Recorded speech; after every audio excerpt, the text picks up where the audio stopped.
Hello friends. आज हम जिस टीडीएल के बारे में चर्चा करने जा रहे हैं वो है पेंडिंग ऑर्डर कैरी फॉरवर्ड। होता क्या है कि हर फाइनेंशियल ईयर एंडिंग के समय अगर हम कंपनी स्प्लिट करते हैं तो जो ऑर्डर की लिस्ट हमारे पेंडिंग ऑर्डर की लिस्ट है, चाहे सेल्स ऑर्डर की पेंडिंग लिस्ट हो चाहे परचेज ऑर्डर की पेंडिंग लिस्ट हो, स्प्लिट करने के बाद में वो ऑर्डर कैरी फॉरवर्ड नहीं होते हैं और हमें उन ऑर्डर्स की डिटेल वापस सबमिट करनी पड़ती है अगर हमने कंपनी को स्प्लिट कर दिया है। लेकिन इस टीडीएल के अंदर आपको ये ऑर्डर कैरी फॉरवर्ड हो जाएंगे। आपको कंपनी स्प्लिट करते हैं समय आपको ये कैरी फॉरवर्ड ऑर्डर हो जाएंगे। आपको बार बार उन ऑर्डर की वापस एंट्री नहीं करनी पड़ेगी। उसका क्या प्रोसेस है और कैसे करना है वही हम इस टीडीएल में देखेंगे। सबसे पहले इस टीडीएल को लोड कर दिया है। टीडीएल को लोड करने के बाद में आपको गेटवे ऑफ टेली पे pending purchase order voucher carry forward और pending sales order voucher carry forward नाम का ऑप्शन आ रहा है। फर्स्ट ऑफ ऑल मैं आपको बता देता हूँ, यहाँ पे मेरे देखो दो परचेज और एक परचेज ऑर्डर और एक सेल्स ऑर्डर की एंट्री की हुई है। ये परचेज ऑर्डर है, इसके अंदर मैंने 1 2 3 4 ऑर्डर नंबर डाला है और यहाँ पे मेरी आइटम की डिटेल्स यहाँ पे सबमिट कर ली है और ये पूरा परचेज ऑर्डर मैंने यहाँ पे सबमिट कर दिया है। ये परचेज ऑर्डर मैंने कर दिया। इसी तरह से मैं इसमें सेल्स ऑर्डर की भी एंट्री कर चुका हूँ। अब मान लो इनके अंदर मैं इनके इनवॉइस की एंट्री करता हूँ। मान लो परचेज ऑर्डर से मैं अब इनवॉइस की एंट्री करता हूँ और 1 मई में मैं एंट्री करता हूँ। मान लो पार्टी को मैंने सेलेक्ट कर दिया, ऑर्डर मैंने यहाँ पे सेलेक्ट कर दिया।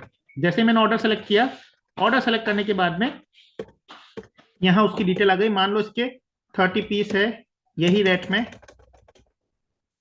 और इसके मैंने दे दिए 50 पीस यही रेट में और इसका मैंने ले लिया 100 पीस इसी रेट में। मुझे मान लो सीजीएसटी एसजीटी वॉट एवर जो भी लगाना मैंने लगा दिया और ये बिल मैंने जनरेट कर दिया। अब इस ऑर्डर के अगेंस्ट में मैंने एक बिल जनरेट कर दिया है, बाकी की जो भी क्वांटिटी वो पेंडिंग में रहेगी। ऐसे ही मैं क्या करता हूं, एक सेल्स का इनवॉइस भी बना लेता हूं। ये सेल्स का इनवॉइस मैं बना लेता हूं। इस जो भी ऑर्डर है उसके अगेंस्ट में उसकी डिटेल्स मेरे पास आ गई। उसी रेट में मैं सेल्स का बिल बना लेता हूं। यहां मैंने सेल्स का बिल भी बना दिया है। सेल्स का बिल बनाने के बाद में अब हम अगर इसके ऑर्डर लिस्ट में जाते हैं, स्टेटमेंट ऑफ इन्वेंट्री में जैसे परचेज ऑर्डर में जाते हैं, ऑल ऑर्डर्स में मैंने कर दिया।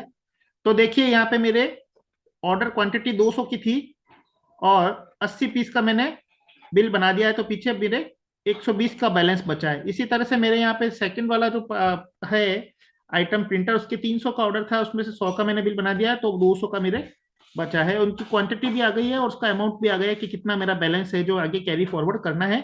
ये जो अमाउंट आ रहा है ये लास्ट कॉस्ट के ऊपर आएगा। सेम की सेम चीज आपके सेल्स ऑर्डर में भी आएगी।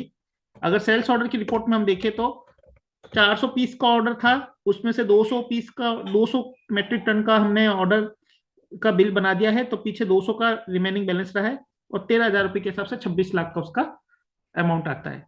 अब यहाँ इन ऑर्डर्स को अगर मैं मान लो इस कंपनी को अब मैं स्प्लिट करने जाता हूँ, तो स्प्लिट करने की कंडीशन में ये ऑर्डर मेरे कैरी फॉरवर्ड नहीं होते।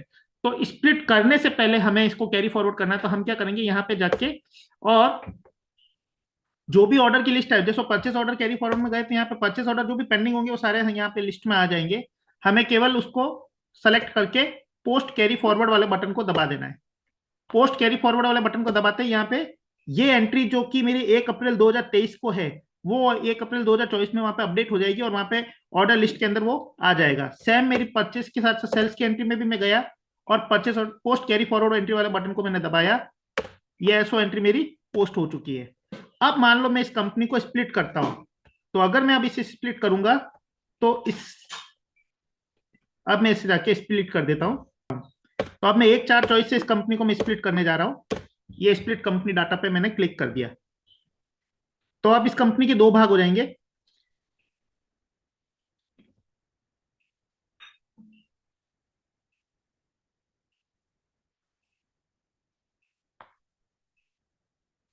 तो देखिए इस कंपनी के 2 पार्ट हो चुके हैं। इस कंपनी को मैंने स्प्लिट कर दिया है। अभी पहली कंपनी है जो 1 4 21 से 31 3 2000 1 4 21 से लेके 31 3 2024 तक है और दूसरी कंपनी जो 1 4 24 से आगे के लिए है।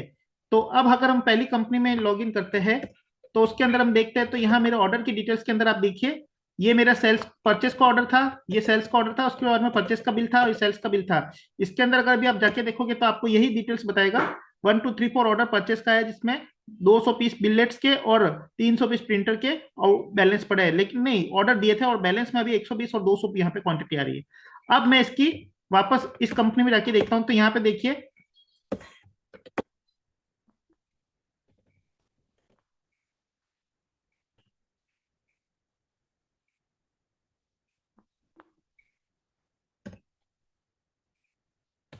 अब हमारा फाइनेंशियल पीरियड हम चेंज कर रहे हैं 24-25 का, क्योंकि हम 24-25 में है, तो 24-25 के फाइनेंशियल पीरियड को चेंज करके अब इस सेकंड कंपनी के अंदर हम जाते हैं। तो सेकंड कंपनी के अंदर देखो बता रहा है ये ऑर्डर क्वांटिटी हमारे 200 की थी और 300 की थी, और यहाँ पे 120 पीस का बैलेंस बचा है और 200 पीस का बैलेंस बचा है। तो हमारी ऑर्डर एक्चुअल क्वांटिटी ऑर्डर में कितनी थी और हमारा बैलेंस कितना बचा है वो भी यहाँ पे फिगर में सामने दिखा देता है। यही चीज अगर हम वहां पे जाके देखेंगे स्टेटमेंट ऑफ इन्वेंट्री के अंदर और यहाँ परचेज ऑर्डर पेंडिंग लिस्ट के अंदर अगर हम जाके देखते हैं, तो यहाँ पे ये देखो आपको ऑर्डर क्वांटिटी भी बता रहा है और बैलेंस क्वांटिटी भी बता रहा है।